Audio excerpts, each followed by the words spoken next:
This episode is about Indigenous storytelling. Storytelling unites us, it brings us together. It is also a huge part of our culture as Indigenous peoples in this country. In this episode, we'll be hearing from author Jenny Dupree, who wrote I Am Not a Number.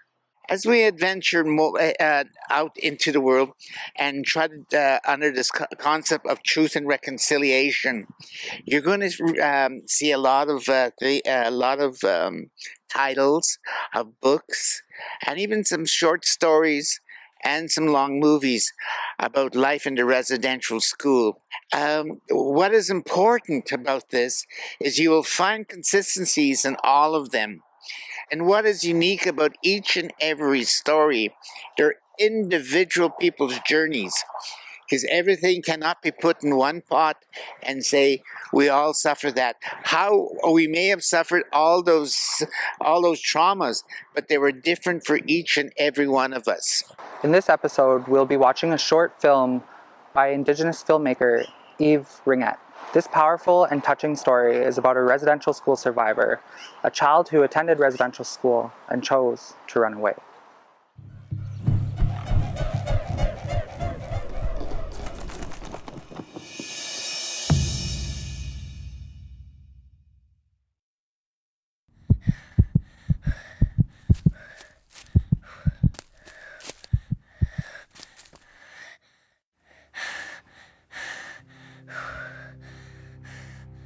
Je me rappelle pas être partie. J'étais dans la cour avec les autres, puis tout d'un coup, j'étais en train de courir vers la forêt. Je sais pas s'il y en a beaucoup qui ont essayé de me suivre. Je me suis pas retournée quand ils ont crié. C'était sûrement parce qu'ils se faisaient rattraper. J'ai entendu quelqu'un me suivre et je me suis cachée. J'avais peur qu'ils m'aient retrouvée. Je savais qu'il fallait aller vers le nord. Quand je verrai la rivière Chibou, je la suivrai jusqu'à chez nous.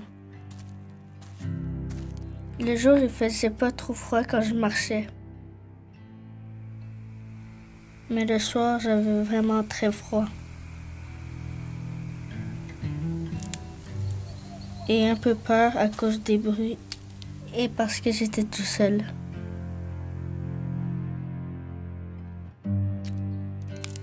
Un matin, j'ai entendu un bruit et ça m'a réveillée. Tommy s'était enfui lui aussi. Je l'avais déjà vu dans les couloirs, mais je le connaissais pas vraiment. J'étais juste très contente de plus être seule.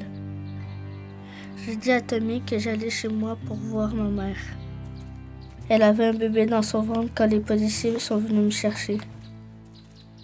J'avais hâte de savoir si j'avais une petite sœur ou un petit frère. Tommy, lui, avait plus de famille, mais je lui ai dit qu'il pouvait venir chez nous. Ma maman s'occuperait de lui.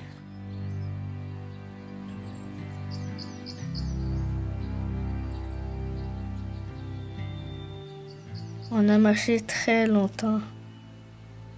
Nos pieds faisaient mal, ils étaient tout enflés. On a attaché nos souliers serrés, puis on est reparti.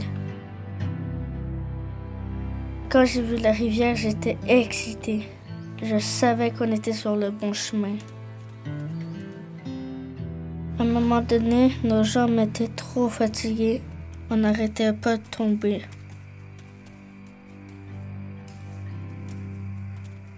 J'ai pleuré, mais c'était parce que j'étais plus capable de continuer. Puis, je m'ennuyais de maman. Tommy m'a consolée.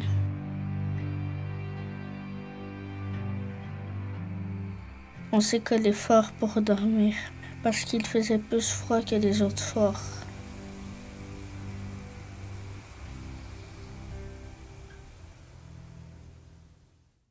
This wonderful book out there called I Am Not a Number. When I first heard about that book and I heard about the title, I Am Not a Number, it brought me back to when we first entered the residential school here in Hobbema. Given a number is part of a process of when we are first taken into the school. The first thing we do when we're processed, we're brought into the building, we are assigned dormitories, we are assigned numbers. And the number will stick with you from the day you enter there until the day you leave. For me personally, I don't remember what my number was, but even though that number would have been on our clothes, our coats, our jackets, and our socks, our underwear, sleeping pajamas, all that. But this is all I could remember was that we had numbers, but what they were, I don't know.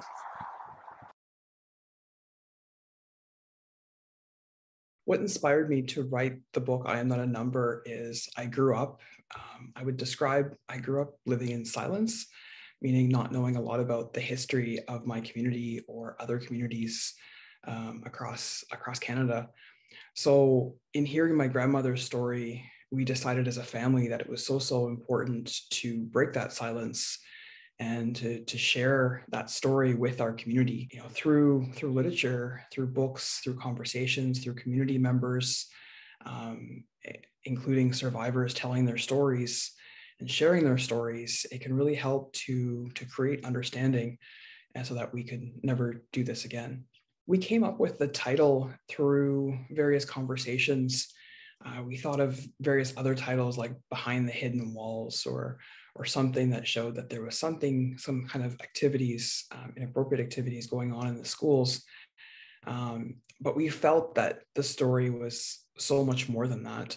And in the case of my grandmother, thinking about the resilience that she had, as well as her family as well too, and various parts within the book where she arrives at that school and her name is changed to a number, but in her mind she's constantly reminding herself that I'm not a number.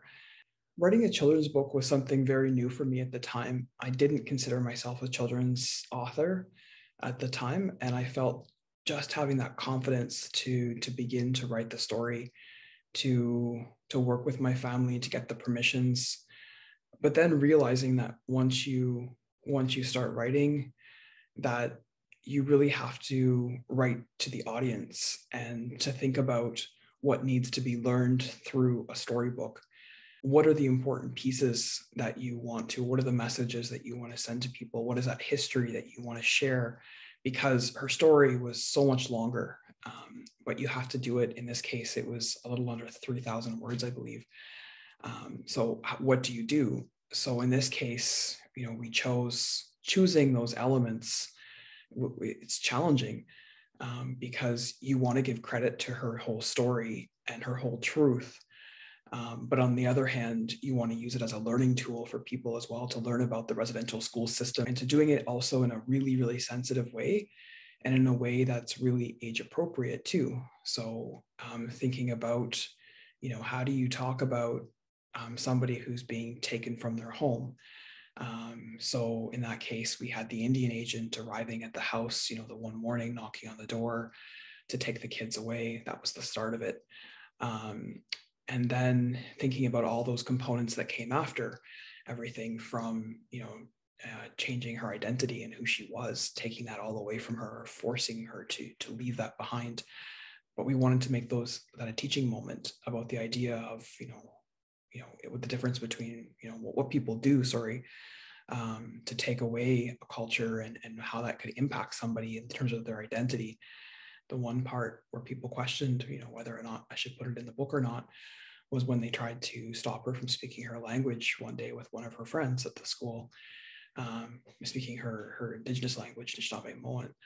And the idea of how they chose to burn her arms and such for speaking that language. But some people would say, like, that's really difficult for people to hear about.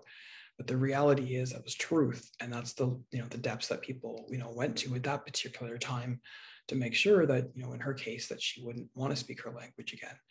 They didn't want them to be proud of speaking their language. They didn't want them to be proud of having those family connections or those cultural connections and such.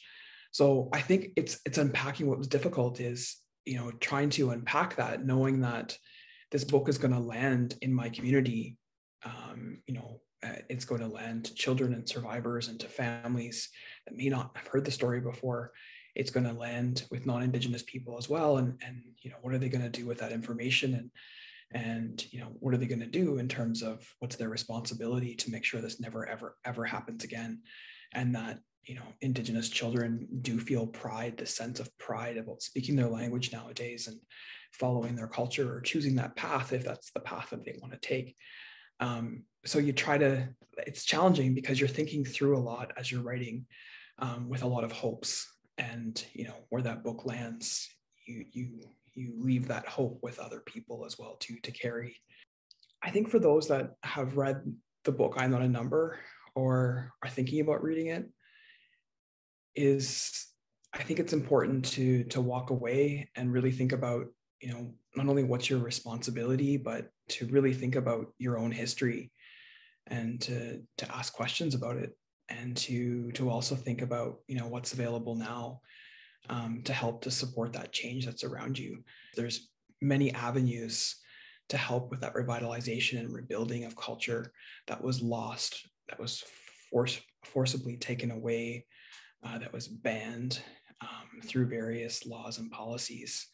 And now we have, the doors are open in terms of those opportunities. And I would suggest, if you're a young person sitting there and you're trying to figure out your identity, is to take advantage of some of those opportunities and be part of that change. Join me in thanking Jenny and Eve for sharing their beautiful, touching, and impactful stories with us. Kinanask Motin.